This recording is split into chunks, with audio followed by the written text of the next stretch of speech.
Magandang hapon sa inyong lahat. Ito po si Herbert Curia, author-promoter ng The Bible Evangelizations. Akibat ang ating pananalig sa ating banal na Panginoon Diyos, banal na Panginoon sa Kristo at gabay ng kaliwan ng Kalimantan Santa Maria, ay ating pong inabahagi sa inyo sa linggong ito, ang mensahe ng ating banal na Panginoon Diyos. Ang tema ng mensahe ng ating banal na Panginoon Diyos ay Unity in Life and Lives in the World, and strengthen the Church through Christ. Ngayon po ibabasahin ko sa inyo ang mga mensaheng ito mula po dito sa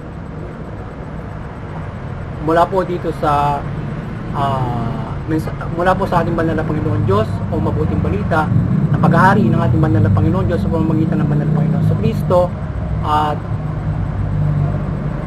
sa pamamagitan ng ating banal na Panginoon sa Kristo.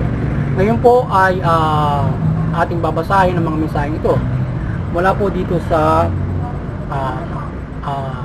kay Apostol San Juan, Kabanata 8, talatang 12. Ito po ang mensahe. Muling nagsalita si Jesus sa mga tao. Ika niya, "Ako ang ilaw ng sanlibutan. Ang sumunod sa akin ay magkakaroon ng ilaw na nagbibigay buhay at di nalalakad sa kadiliman."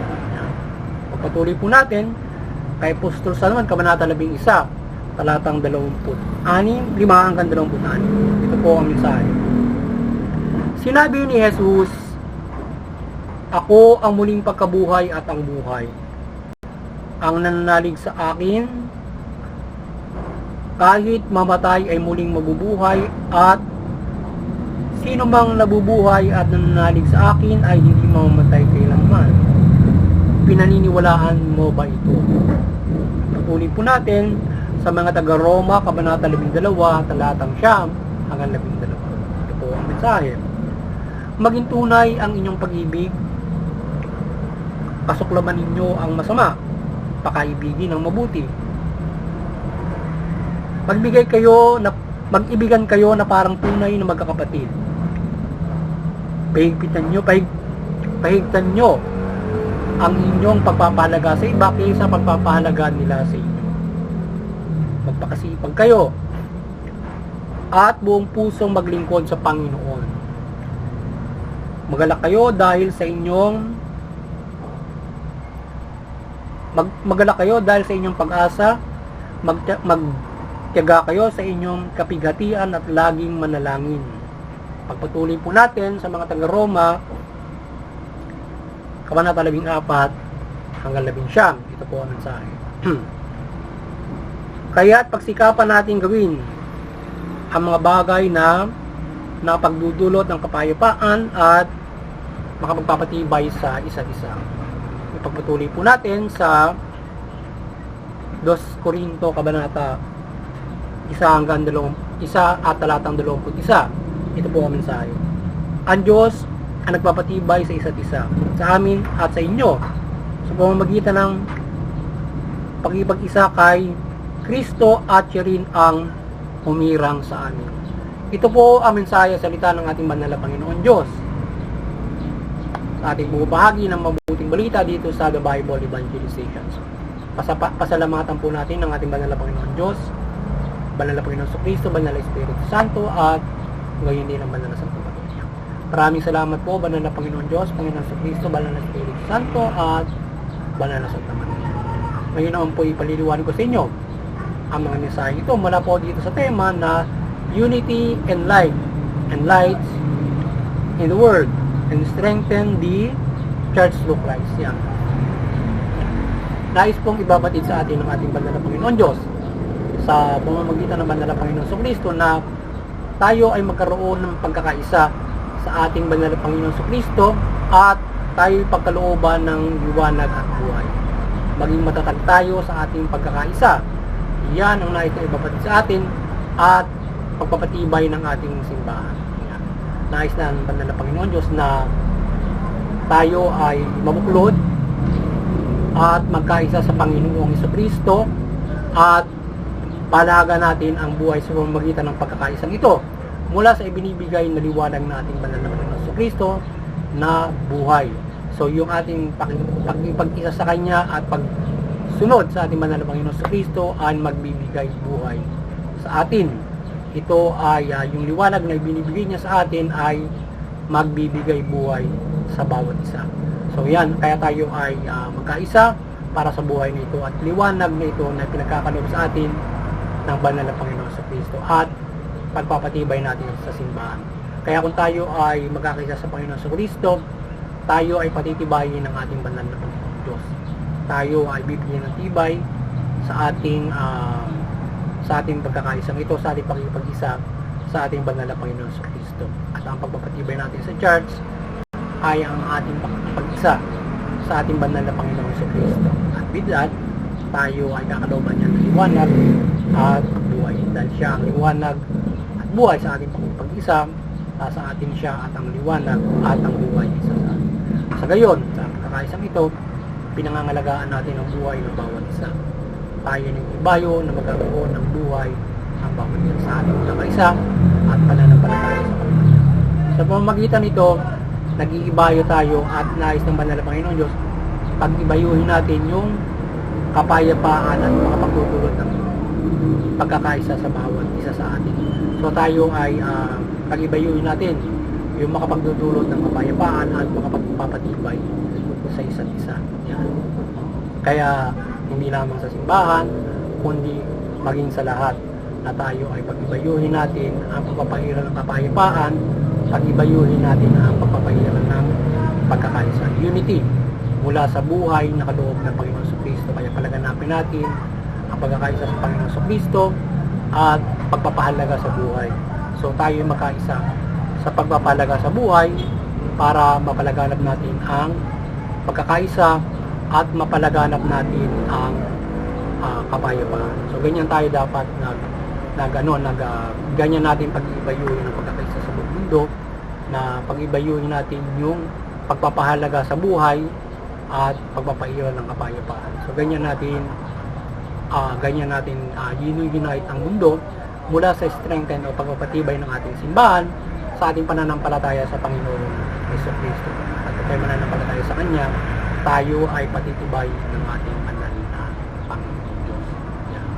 Sapagkat sa pamamagitan ng banal na Panginoon Hesus Kristo, sinabi at inihayag ng Panginoon Hesus Kristo, siya ang buhay at ang muling pagkabuhay. So tayo ay binigyan ng pagkakataon ng Panginoon Diyos sa pamamagitan ng Panginoon Hesus Kristo na magkaroon ng buhay. Sa pamamagitan niya, tayong lahat ay muling bubuhayin, tayong lahat ay bibigyan ng buhay hanggang sa buhay na walang hanggan. Sa pamamagitan niya, binigyan tayo ng panibagong buhay.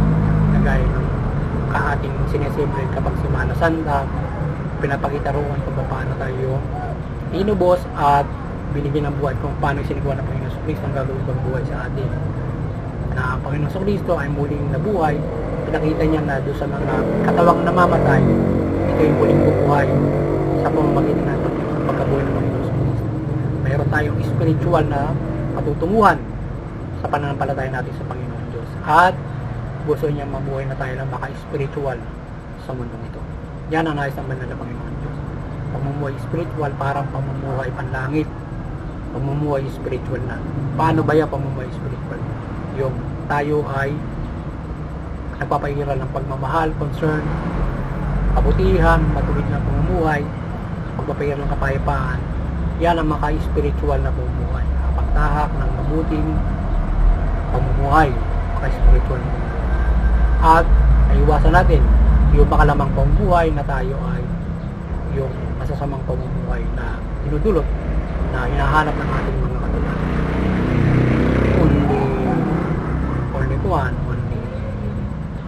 On the world, mga ganon, walang taros na hindi o pagkakaroon ng mga bagay na sa pamamagitan ng makalaman na bagay na nagpapasiya sa atin. Hindi sa ganoon. Nagbibigay ng kasiyahan sa atin. Kaya ang Panginoon Diyos, alam naman niya yung ating mga pangangailangan sa mga bagay na yan. Yan, ganoon. So, sa pamamagitan ng mga spiritual na bumuhay, tayo ay mas magiging maganda ang pamumuhay. May iwasan natin yung mga kalaman na nagdudulot ng mga inggitan, nagdudulot ng mga pagka-rimarim, pagka panalamang at iba't ibang mga bagay. So kung maka-spiritual ka, hindi ka magiging hook sa mga bagay-bagay, maging ang sawang inuman, mga ganon, yun mga spiritual. Yun ay makalamang mga bagay. Mga sawang party, inuman, sawang only sex, mga ganon. So hindi ganon dapat.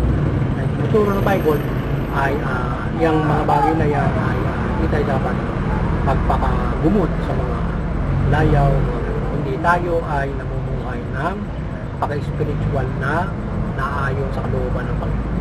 Mula sa mabuting balita na ating ibinabahagi. Halimbawa, sa usapin ng reproduction, dapat sa mag-aasawa. Hindi only sex. Kahit sino, papatulang mo. Ayun ang Panginoon.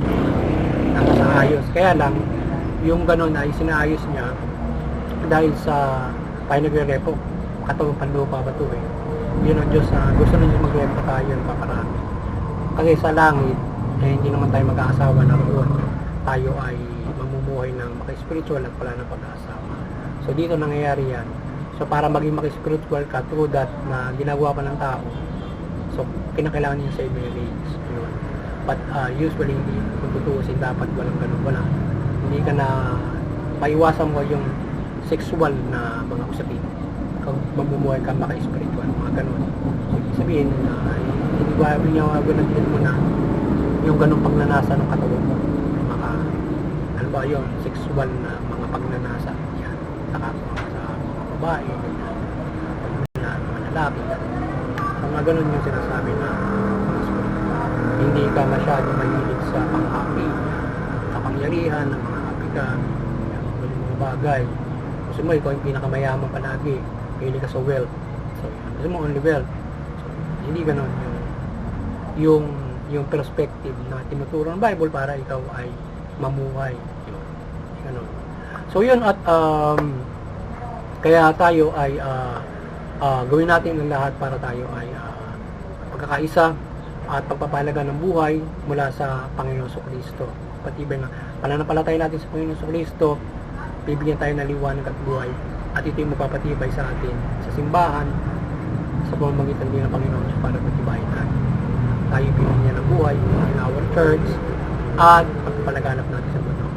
Pagpapalaga natin sa buhay ng lahat, hindi lamang sa ating mga sariling nasa simbahan, kundi binibigyan din natin na mas mahalaga pa yung pinakahalagaan ng tao kahit sila ay hindi mga relihiyoso or ating kapwa relihiyoso. So tayo nagpapahalaga natin sa iba, mga bagay, at papahira tayo ng kapayapaan, makapagdudulo ng pagkakaisa, lalo na sa ating simbahan. So, ganun. Kaya sana magabayan ng spiritual kayo, at kayo ay itong ating spiritual guidance na ito ay nasa mabuting balita. Magabayan ng Panginoon Kristo ay magpapatibay sa atin, at tayo magkaroon ng malaking pag-asa sa ating daratang sa kinabukasan at pang-araw-araw nating pagbuhay. To live sa pamamagitan ng mabuting balita, magkaroon tayo ng buhay at eternity pagdating sa takbuhan. Basta tayo na tayo ay bubuhayin o hindi tayo mamamatay kung sakasakali na ang Panginoon Kristo ay magbalik sa panahon ng ano ba, next week. Kaya bumalik sa Panginoon Kristo. So you may be hindi ka mamatay. Ikaw ay bugaman ay siguro magitan sa panahon ito darating, sabihin ay yung unang pagkagunaw, kahit yung at sa panahon ikaw ay maliligtas sa muyan at ikaw ay bibigyan ng buhay hanggang sa pagbabalik ng Panginoon sa Kristo. So sa panahon ito, siya babalik. Yan. Magandang mga bagay. Yan. Kaya tayo ay manampalataya sa ubos dyan. Live good and have a long life at to the eternity. So yun, at muli, sana nagabay na naman kayo ng The Bible Evangelization sa pagbabahagi natin ng mabuting balita, o nagabayan kayo ng mabuting balita sa pagbabahagi natin dito sa The Bible Evangelizations, at kayo naliwanagan ng ating banal na Panginoon sa Kristo, Panginoon sa banal na Espiritu Santo sa kanyang mensaheng ito o sa mabuting balita, at kayo ay magkaroon ng malaking pag-asa sa inyong kaligtasan espiritual mula sa pagtupad nito at pagpapailalim sa kanyang pag-aari o sa kalooban ng banal na Panginoon at pag-aari ng banal na Panginoon Diyos hanggang sa walang hanggang niyang pag-aari. Tayo ay mapailalim at magpakaisa roon. At tayo ay makaligtas magkaroon ng kaligtasang spiritual mula sa pang-araw-araw nating pamumuhay hanggang buhay na walang hanggan. So, we live good from the pagtupad ng mabuti. Yan. Maliwanagan kayo at makatupad kayo rito. At tayo dumadalangin ng gabay palagi ng Banal na Panginoon, sa Panginoon sa Banal na Espiritu sa atin ng kanyang mga pagdumilagro, spiritual na gabay mula sa Banal na Santa Maria. Maliwanagan tayo ng kanyang aparisyon o kanyang liwanag na tayo ay magabay sa ating pagbabahagi nito ng mabuting balita. Yan. Maliwanagan kayo with this mula dito sa gabay nito. Okay? Manigit sa lahat ay ang pagkinig natin ng salita ng Banal na Panginoon sa buhay nito ang nagbibigay liwanag sa atin. At gabayan tayo ng iba't ibang kapangyarihan ng ating Banal na Panginoon Diyos o mga pagpapala sa pamumuhay nito na sinasabi ng mabuting balita sa iba't ibang gabay. Duas, yan. At yung mga ganyang klase ng mga ibang mga pangitain, mga aparisyon. Ganyan. Yan. Tayo ginagabayan sa mga panahon ito ng ating Banal na Panginoon. At tayo ay nagagalak at tayo nagagabayan ng ganyan sa ating pagbabahagi ng mabuting balita. Hindi lamang sa ating pagbabahagi linggo-linggo. Sana sa panahon ito tayo ay magabayan palagi ng ating Banal na Santa Maria ng Panginoon Diyos ng kanyang liwanag, pangyarihan ng gabay. Time na time na malagi naman ng Panginoon. Sa Kristo tayo ay palagi niyang ginagabayan. Nandiyan lang siya. Sana tayo ay yan, lubos at matingkad na ginagabayan tayo ng ating Banal na Santa Maria ng kanyang aparisyon. Sa panahon ito, sa bansang ito, at sa sana magabayan tayo palagi. At muli doon sa bawat mga reliyon, tuloy kayong inihikayat ng The Bible Evangelizations at tayo patuloy na magkaisa mag-unawa sa ating mga reliyon. At hindi tayo magkaroon ng mga hindi magkakaunawaan sa ating mga pananiniwalaan na nangyayari sa iba't ibang mga lugar na nagkakaroon ng sigalutan at hindi magkakaunawaan na sa karahasan. Pagkos, tayo ay sa ating pag-unawaan ay magpapairal tayo ng pagkakaisa, concern, kapayapaan at paggabay sa bawat mga tahanan o pamilya, community, bansa at buong. At sa ating munting at sa CBCP Vatican Church, sana patuloy kayong maliwanagan ng Banal na Santa Maria at patuloy niyong pagpatuloy ang sangkatauhan sa pananampalataya sa Panginoon Diyos wala Panginoon sa Kristo at mabuting balita. Yan. At sa ating munting kakayanan at paglilingkod sa ating Banal na Panginoon Diyos mula Panginoon sa Kristo ay patuloy na nampalataya tayo ng gabay ng Banal na Santa Maria. Panginoon Diyos, Panginoon sa Kristo, sa ating pagbabahagi nito at magabayan tayo rito sa ating pag-ibanghelyo. Yan. Hindi lang basta tuwing tayo nagsasalita ng pag-ibanghelyo, kundi sa panahon ito tayo gabayan ng Banal na Panginoon Diyos ng mula sa Banal na Santa Maria ng kanyang kaliwanagan. At doon sa mga kapamalaan at lalo na tayo paggabayan ng kapangyarihan ng Panginoon Diyos, lalo na sa paggabay natin sa kapamalaan. At yung mga kapamalaan, mamahala kayo ng mabuti, matuwid, maliwanagan kayo ng Banal na Santa Maria